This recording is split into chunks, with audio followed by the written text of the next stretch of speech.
บอกภารกิจเลยแบบวันนี้มีเงินให้คนละ 1,000 แล้วทำเซตเมนูอาหารสำหรับชาวออฟฟิศได้ถูกใจที่สุดเนี่ยคนนั้นชนะไปเลยและคนที่ช้าที่สุดเนี่ยจะต้องโดนทำโทษก็คือต้องแข่งกันต้องเอารถเข็นแม่หรือยังไงอะ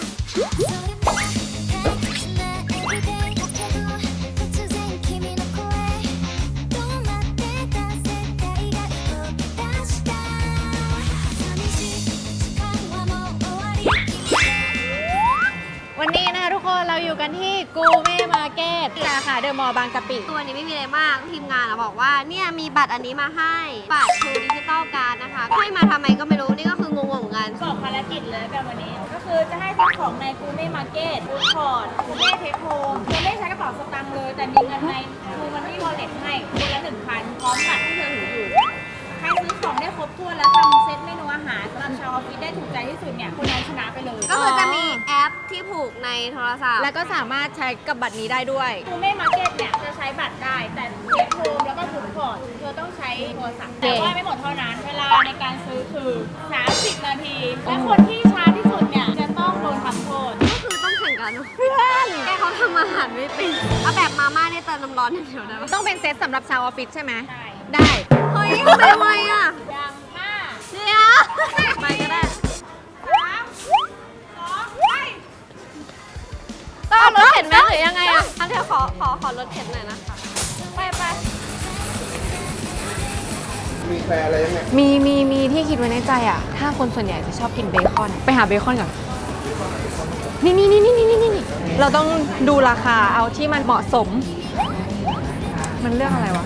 ก็คือว่าเฟิร์นอ่ะจะทำเมนูข้าวผัดปลาแซลมอนอันนี้ไปก่อนละกันข้าวผัดแซลมอนต้องใช้แซลมอนตอนนี้มันอยากได้กุ้งที่ค้าพวกกุ้งแก้วอะไรเงี้ยจะไปล็อกด้านขวาค่ะที่ไข่อยู่ตรงไหนอะคะไข่ค่ะไข่กันด้านนู้นใช่ไหมคะขอบคุณค่ะไข่อยู่ไหนอะพี่ไข่นี่เราเอาไป1 แพ็คนะคะไปต่อวิไข่กุ้งก่อนเอาไข่กุ้งไว้ด้วยเยอะๆเลยชอบกินมากกุ้งที่ได้ทำการไอ้นี่ไปแล้วฉลาดมากเผื่อปูไว้ด้วยเพราะว่าอะไรปูน่ากินตอนนี้ไม่เหลือแล้วทุกคนวัตถุดิบเฟิร์นค่อนข้างครบแล้วเดี๋ยวเฟิร์นจะไปซื้อผักแล้วก็ข้าวแล้วเฟิร์นก็ซื้อน้ำซุปมิโซะแล้วเฟิร์นก็เสร็จละไปมีเบคอนไข่กระเทียมพริกก็ทำอะไรเบคอนผัดพริกเกลือไปบนผัดไปบนไข่พริกและกระเทียมอยู่ที่ไหนนี่ไงเราจะเอาพริกขี้หนูไป1 อันนะคะทุกคนอันนี้วัตถุดิบครบแล้วนี่มันก็สลัดขี้โกงไปแวบก่อนอย่าแอบดูไปเสียเวลาเอาถาดจากไหนอ่ะถัดเนี้ยไม่บอกหรอกเอาเราเอาอันนี้บ้างนี่มันก็สลัดขี้โกงพริกหวานมันจะเข้ากันหรือเปล่าทุกคนต้องชอบกินแครอทแน่นอนนี่เรียบร้อยเวลาเราผ่านไป8 นาทีแล้วชิมอุ้ยอันนี้คืออะไรอ่ะก็ได้อยู่เด้ออ๋อได้ค่ะใครจะซื้อน้ำต้องติดบาร์โค้ดก่อนนะคะแล้วก็เราจะไปซื้อเครื่องปรุงแล้วก็เสร็จแหละทีมงานตอนนี้กี่นาทีแล้วคะทีมงาน20 นาทีวิ่งก่อนนี่ไงชุดเซตแล้วก็เอาไปผัดหอมกลิ่นเบคอนแล้วก็มีกุ้งข้าวลืมข้าวนี่ไงข้าวเอาข้าวไป1 กล่องชุดสำรับมันต้องมีแบบซุปนี่เราจะทำมากไปแล้วนะพี่คะโซนเครื่องปรุงอยู่ไหนอะคะอยู่ล็อก23ขอบคุณค่ะกล้องวิ่งกล้องเนี่ยล็อก23นี่ไงรถไก่เจอแล้วอันนี้ชอบมากง้อกระป๋องอันไหนดีอะเอามีความโมแบบตัวเองเอาไหนดีอะทุกคนเรียบร้อยงั้นเราจ่ายตังค์ไหมไปเสร็จแล้วจ่ายตังค์เราต้องจ่ายด้วยบัตร True Digital Card นะคะทุกคนอันนี้สะดวกสบายมากๆเพราะว่าผูกกับแอปแล้วจะสามารถรูดได้เลยทีมนู้นเสร็จยังอ่ะยังไม่จ่ายใช่ปะอ๋อแต่คนต้องรอไปข้างนอกด้วยนี่ใช่เฮ้ยมันจะพอป่ะไม่500แล้วอ่ะพี่เดี๋ยวมันถอนอันไหนออกได้ปะอันหนูไม่เอาใครอย่ามาดูไม่เอา2 อันนี้หนูเอาอันนี้เอาแค่นี้เอาไปลำบากพี่เขาอีกเฮ้ยคุณแม่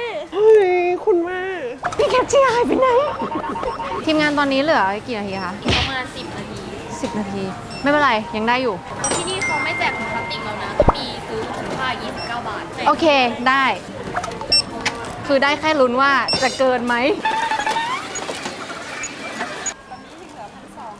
มันเหลือ1,200อ่ะ พี่ค้างั้นหนูรบกวนเอาอันนี้ออกแล้วก็พอแล้ว ขอโทษนะคะ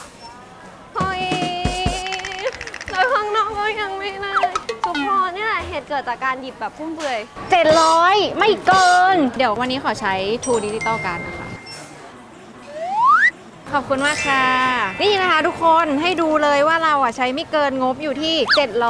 728 บาทจุด25 สตางค์นะคะ เรียบร้อยค่ะ ได้สีแดงด้วย ขอบคุณนะคะ เจ๊ค่ะเดี๋ยวจ่ายด้วยบัตรนี้นะคะขอบคุณนะคะ ขอบคุณค่ะ พี่คะเฉาก๊วยค่ะ เอา1 ถ้วยค่ะ เดี๋ยวเราจะจ่ายด้วย True Money Wallet นะคะ โอเค เรียบร้อยนะคะ ยุ่ง โอ้ยฝนขอซื้ออะไรดีอ่ะ เอานี้ไป เอาอันนี้ พี่คะ หนูเอาอันเนี้ยค่ะ เอาเป็นกับข้าวค่ะ เดี๋ยวหนูขอถุงใส่พริกน้ำปลาหน่อยได้ไหมคะ ฉลาดมากคือไงอ่ะ เทียงนะ ฮะพี่ควักเลย ทีมงานจะทันไหมคะ พี่เขาตีแป้งโรตีใหญ่เลย3 นาทีนะคะ เอาถุงมาได้หนูตักพริกน้ำปลาเองขอบคุณค่ะ เดี๋ยวเฟิร์นนะคะจะจ่ายผ่าน True Money Wallet ในแอปนะคะง่ายมากๆที่นี่ไม่ต้องไปต่อคิวแลกบัตรอะไรเสียเวลา เราสามารถจ่ายในนี้ได้เลยนะ easy ทุกคนเราต้องกดอันนี้นะคะกดอันนี้ให้มันเป็นขึ้นบาร์โค้ดนะแล้วเราก็ทำง่ายมาก ไม่ต้องต่อแถวด้วย เหลือเวลากี่นาที วิ่งสิ รออะไรล่ะ run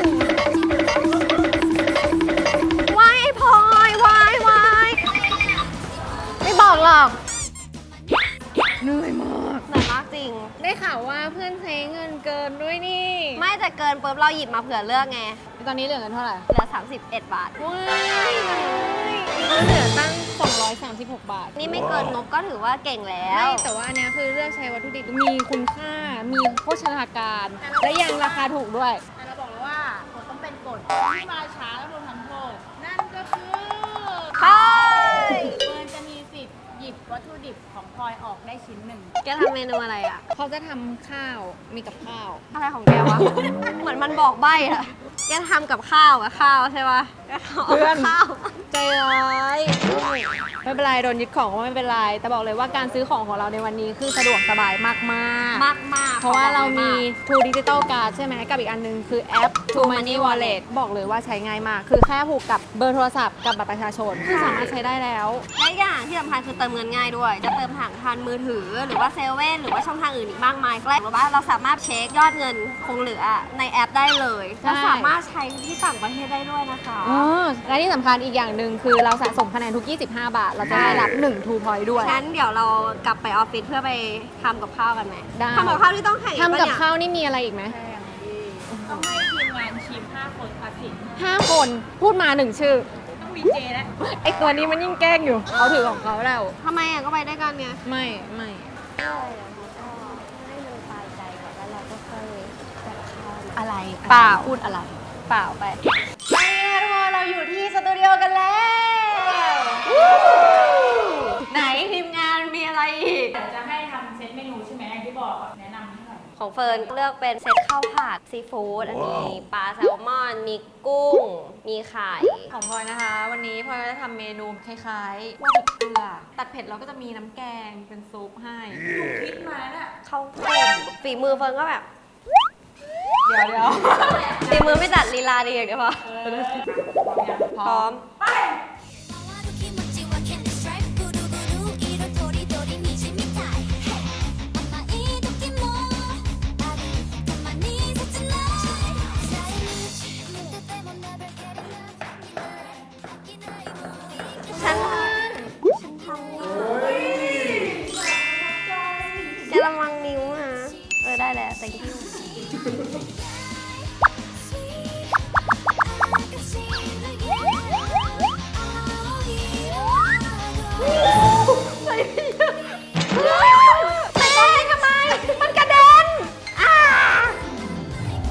พื่อนเอาหมูไหม ได้เหรอ ได้ มันเหลือ งั้นเอา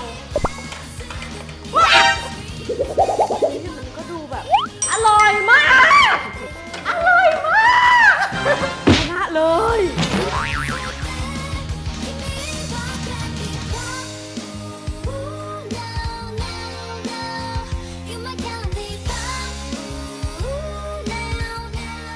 เพื่อนเมื่อกี้อ่ะเราให้หมูเธอไปใช่ไหม เอาเลยอยากได้เลยเอาไปให้หมดเลยอุ๊ยน่ากินอ่ะ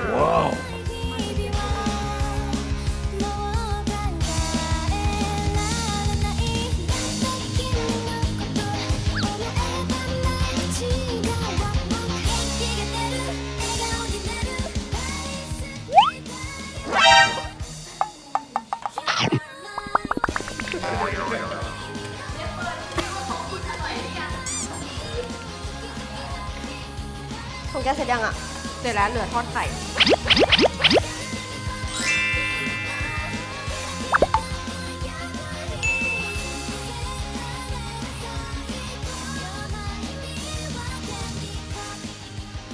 พร้อมเรียบร้อยแล้วนะคะทุกคนอันนี้คือเมนูของพวกเรา2 คน เมนูนี้นะคะชื่อว่า Beautiful Sky ก็จะประกอบไปด้วยเบคอนผัดกันเชียงปูกุ้งใส่พริกเกลือเนาะน้ำซุปอันเนี้ยเอาสูตรมาจากที่บ้านพลอย แล้วก็มีสลัดไว้แก้มนะคะ สำหรับเบิร์ดนะคะ มาสายแบบดาก่อนไฟโร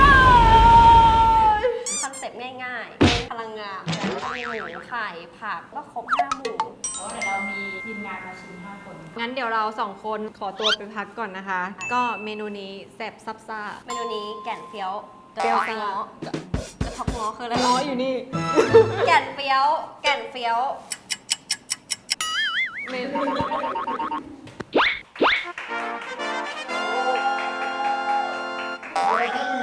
ไม่ได้เดินการแบบธรรมดาเลยนะ ไม่รู้ว่าจะให้มาทำอะไร ให้มากินใช่ไหม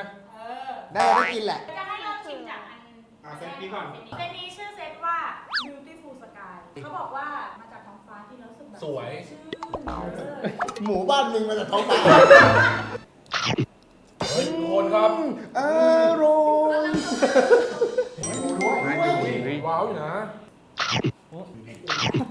วจะให้คอมเมนต์ ก็ได้อยู่ แต่มันกินแยกกันดีกว่า อันนี้อร่อยสุด ผมว่ามันได้กลิ่นไม่ไหม้ของพวกกระเทียม คือชอบหรือไม่ชอบ ไม่ชอบ อ๋อไม่ชอบโอเคก็คือไม่ไป ไม่ไปนิดนึง แต่หน้าตาผมให้5 คะแนนเต็มเลย แต่หน้าตา สวย ดี ดี ต่อไปเป็นเซตที่2 ชื่อว่า Dragon Firelight โมโหอย่างหนึ่งตรงที่ว่ามึงเรียกพวกกูมา5 คนเนี่ยไข่ดาวฟองเดียว ตอนนี้มันกินแล้วผมมีสัมผัสแล้วสัมผัสมา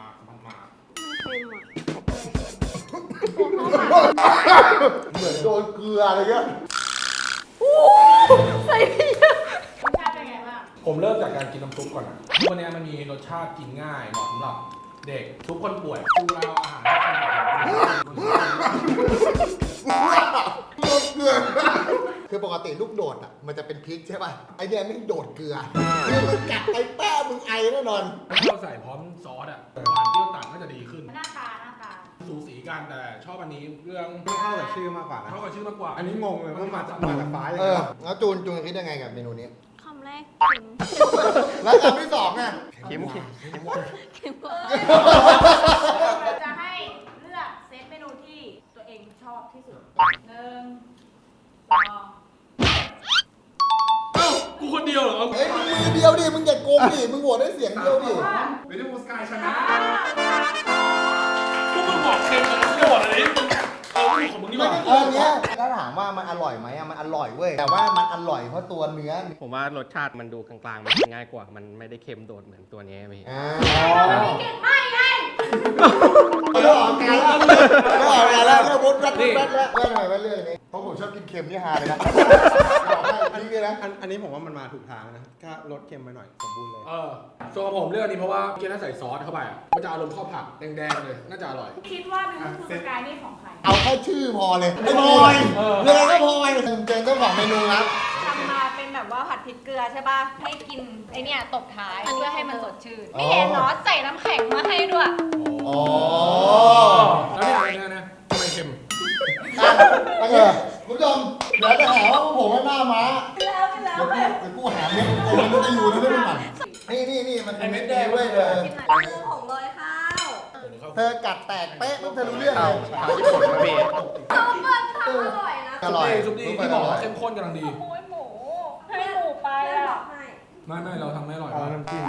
เฮ้ย อร่อยพี่ชนะด้วย มาฝั่งพลอยแล้วพวกคุณ2 คนมาฝั่งเฟิร์น ย้ายดีกว่าพี่ เออ เอาไปเลย แบ่งกันเลย และผู้ชนะก็คือ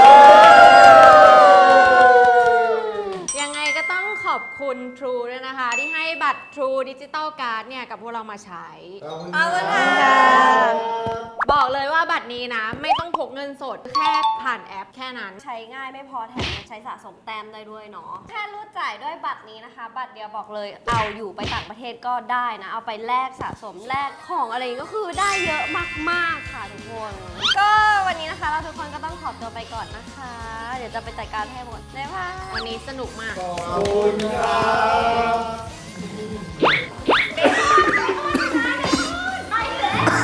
ยกขึ้นยกขึ้น